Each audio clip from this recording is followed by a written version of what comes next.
Hello, you guys. Before you start your Block 1 test review, I want to give you a few tips, tricks, and hints. So I'm going to pull up some of the questions from the review. We'll go through each one, and I will just remind you of a few things to look out for as you're working through. One of the first questions that you are asked on your review is a question where you need to use the order of operations to simplify. We always use the order of operations when we're simplifying. So this question right here, it does not have an equal sign. It's not an equation. It's called a numerical expression because there's only numbers here. And in this numerical expression, when we simplify it using the order of operations, we need to do whatever is in parentheses first. And then after we take care of whatever's in parentheses, we are going to evaluate any exponents.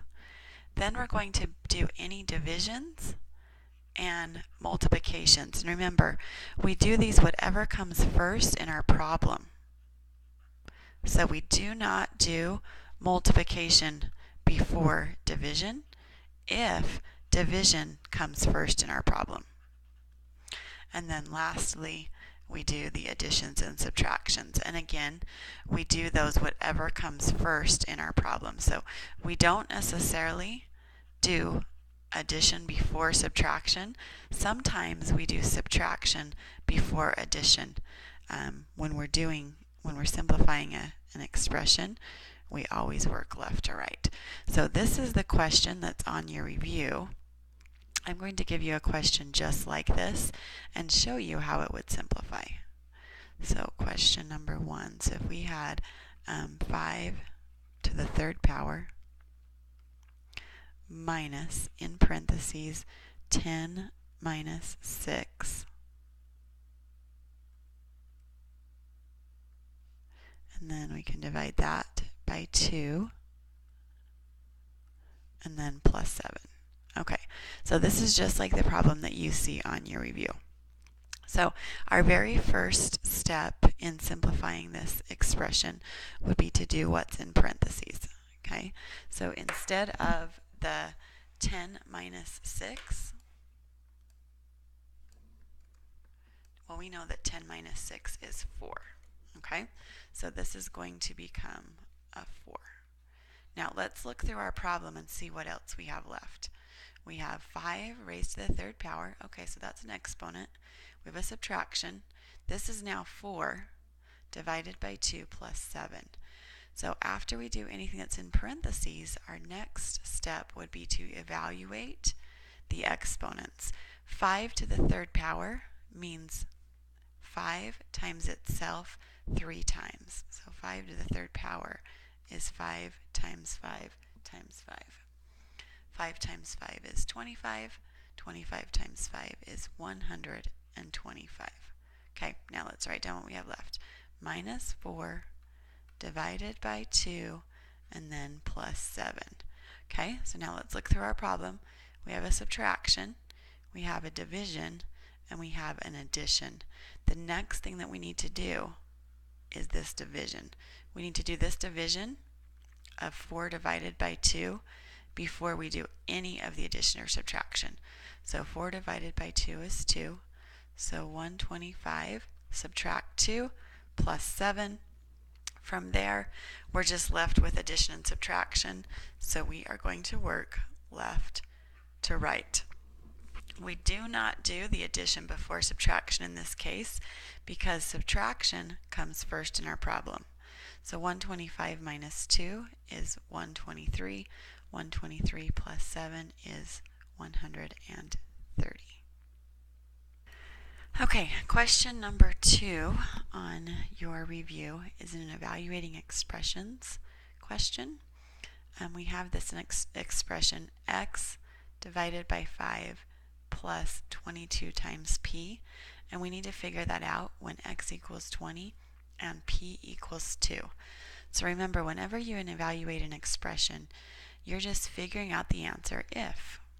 So if we have expression that's x divided by 4 plus 12 times p. And we know that the x is 12 and the p is, let's do -3. So the p is -3. The way that we would evaluate this is we would take this expression, but instead of the x, we're going to plug in 12 because we know that x is equal to 12. So we write this expression just like it is, but instead of the x, we're going to plug in 12, and then instead of the p, we're going to plug in -3. So this is 12 times p, so that means it's 12 times by -3. Now again, we're simplifying an expression, so you have to make sure to follow the order of operations, which says we do parentheses first, then exponents, then all multiplications and divisions working left to right, and then all additions and subtractions. Okay, so we have 12 divided by 4, and we have 12 times by -3. And we have to do both of those before we do this addition. So 12 divided by 4 is 3. 12 times -3 is -36. Now we can add 3 plus -36, which would give us a -33. Let's look at the next one. Okay, for this next one, again, we're simplifying an expression. We have 2 times by x minus 3 plus 4x minus 10. I'm going to give you a sample one just like this. So remember, whenever you're simplifying an expression, if there's something that needs to be distributed, you take care of doing that first. So because we have this 3 out front of this parentheses, it's going to need to get multiplied by both the x and the -2. So 3 times x is 3x, 3 times -2 is -6, and then we still have our plus 4x minus 10. And from there, we're just going to combine our like terms. So we can combine 3x with a positive 4x. They both have an x to the first power. That would be 7x. And then we can also combine the -6 and the -10, and that would be a -16. And then voila, that would be our answer. So you guys go ahead and do number 3 by distributing first and then combining like terms. Okay, so for this next one, we are translating the verbal expression into an equation. It says 4 less than twice a number is the sum of a number and 7. Remember, whenever you are translating expressions, whenever it says less than, that's one of the ones that you need to be very leery about. So I'm going to go ahead and write a question just like this. So if we had 3 less than twice a number is the sum of a number and 8, for example.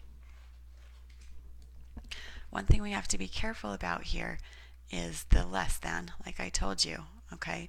And you cannot do this, 3 less than twice a number. This would totally be wrong, okay? You can't just write it in order when it's a less than. It actually changes the problem around a little bit. 3 less than twice a number. We have to write the twice a number first, and then 3 less than that, okay? So these two right here are different. This one right here, you're saying twice a number less than 3. That's what this would be, twice a number less than 3.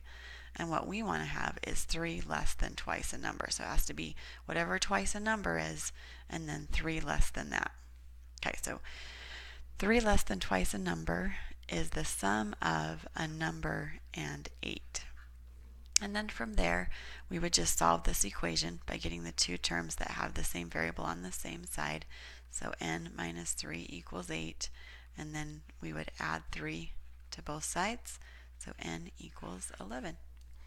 Let's look at number 5. Okay, so we're going to look at 5 and 6 at the exact same time. Number 5 says, what is the first step in solving this two-step equation?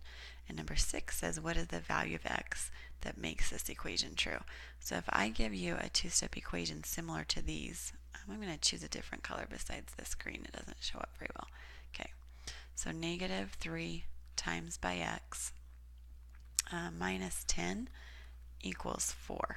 Okay, let's say that this is your equation. Question number 5 says, what is the first step in solving this two-step equation? And you guys know that whenever we're solving a two-step equation, we always get rid of the addition or subtraction part first. So on this example, the very first step in solving this two-step equation would be to add 10 to both sides. Okay, and that's all that that one is asking you to do. On question number 6, it's asking you what is the value of x that makes this equation true. So that means they want you to continue and actually solve this equation. So we can do that. The negative 10 plus 10 would cancel out. We would be left with negative 3 times x equals 14. And then from there, to get rid of the multiplication of negative 3, we're going to use division. So x equals 14 divided by negative 3. And go ahead and just leave this as a fraction answer. Okay, so questions number 7 and 8 are both just solving equation questions where you have the variable on both sides. Remember that your very first step is to distribute if there's anything that needs to be distributed. And then after that, you are going to combine like terms, like terms on the left side, if there are any. And then you are going to combine like terms on the right side, if there are any. Okay. So I'm going to go ahead and just give you a sample problem. Let me make some more space here. I'm going to clear this off. So let's say we have 3 minus 2 times x plus 3 plus 5x equals 3 times x minus 2. Actually, let me start that over. Sorry about this. Just a minute. Okay. So if we're solving this sample equation, our very first step is to distribute. We need to distribute this negative 4. We also need to distribute this 3 on the right side. Because there's a minus sign in front of this term, it makes it negative. So don't forget that. The same thing happens on your review. So negative 4 times x is negative 4x. Negative 4 times 2 is negative 8. And then we bring down what we have left. Okay, and then on the right side we need to distribute the 3. 3 times x is 3x. 3 times negative 2 is negative 6. And then we bring down what we have left. And then from there we're going to simplify this left side. These two terms are like terms. They're on the same side. So we just need to combine them. And then these two terms are like terms. They're also on the same side. So we just need to combine them. So when we simplify the left side, negative 4x plus 2x is negative 2x. And then 3 plus negative 8 is negative 5. Equal to, on the right side, we have a 3x, we have a 1x. So that's going to be a 4x. We have a negative 6 and we have a negative 4, which is going to be a negative 10. Now from there, we can either add 2x to both sides or subtract 4x from both sides. It doesn't really matter what we choose. I'm just going to add 2x to both sides, which leaves me with negative 5 is equal to 6 times x minus 10. And then from there, we would add 10 to both sides. So 5 equals 6 times x. Divide by 6, and then you get 5/6 equals x as your answer. Okay. One thing that I want to caution you about, and you actually might have this happen on your review. Let me, if I can clear off this just to do a new page. If you're solving an equation, let's say you have 4x minus 6 equals 4x minus 7. Let's say you're solving an equation and you come to a place where your variable drops out and you're left with a statement that is not true. Remember, your solution would be no solution. Okay, and if you're solving an equation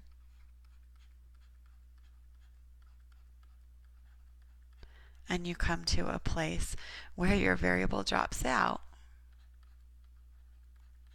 and you're left with a statement that is true, your solution would be all real numbers. You can plug anything in for the x, and that would make a true statement. Question number 9 is a transforming formulas question, and it says solve the equation 2x plus 3y equals 6 for y. So let's say I give you 4x plus 7y equals 28, and I ask you to solve for the y. So that means we're going to isolate this variable right here. That means we need to get rid of this term. We need to get rid of the 4x term. We're going to do that first. And then we also need to get rid of the multiplication of 7. So the way that we get rid of the 4x is to do a subtract 4x on both sides. So 7 times y is equal to 28 minus 4 times x. And then from there, to get rid of the multiplication of 7, we have to divide by 7. Now everything has to get divided by 7 on the right side. So y equals 28 divided by 7, which is 4. And then we're just going to leave negative 4 divided by 7 as a fraction. Okay, so that's what that one would look like. Okay, so for questions number 11 and 12, question number 11 is a solving inequalities question.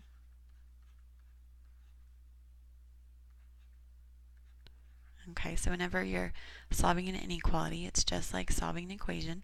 So we're going to solve this for the x. We first get rid of the subtract 2 by doing a plus 2, which now we have negative 6 times x is greater than 12.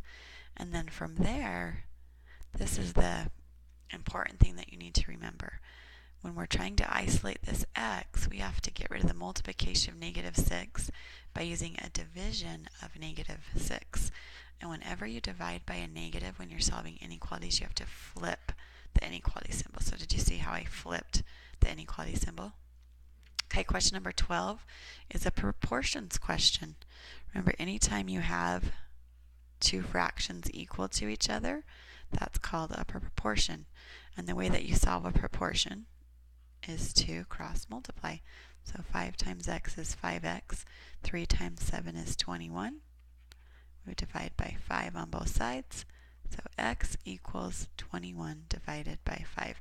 And go ahead and just leave your answer as a fraction answer.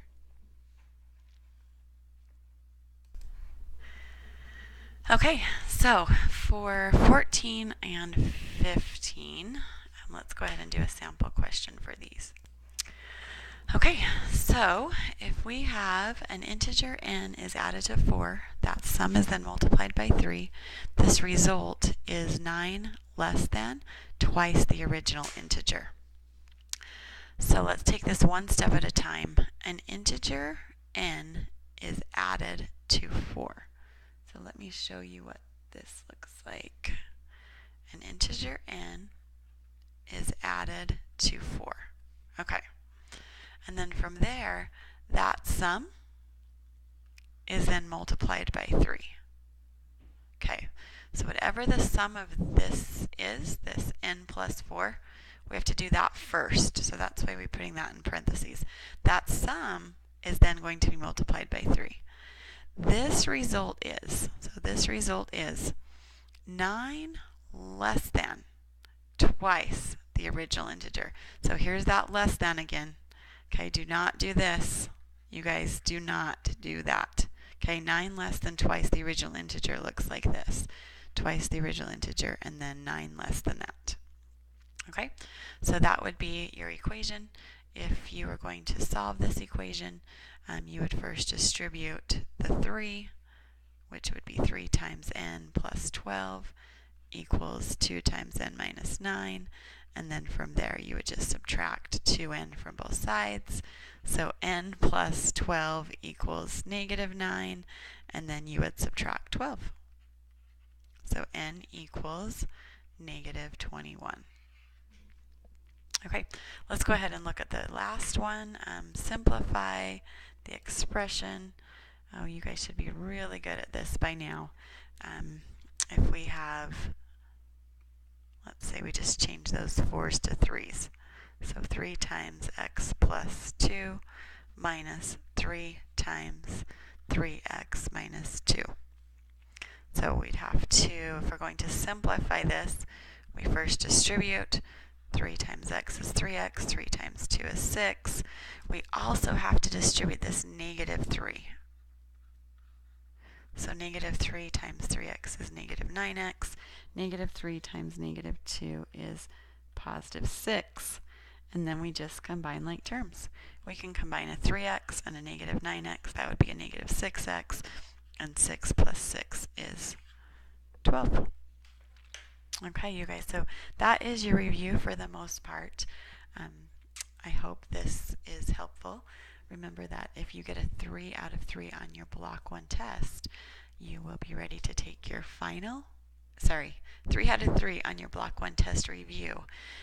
Then you will be ready to take your final, and that's the last thing that you need to do for this block is take that final, and then if there are any corrections that you need to make on that, you can do that after you take the final. So with that said, good luck. I hope that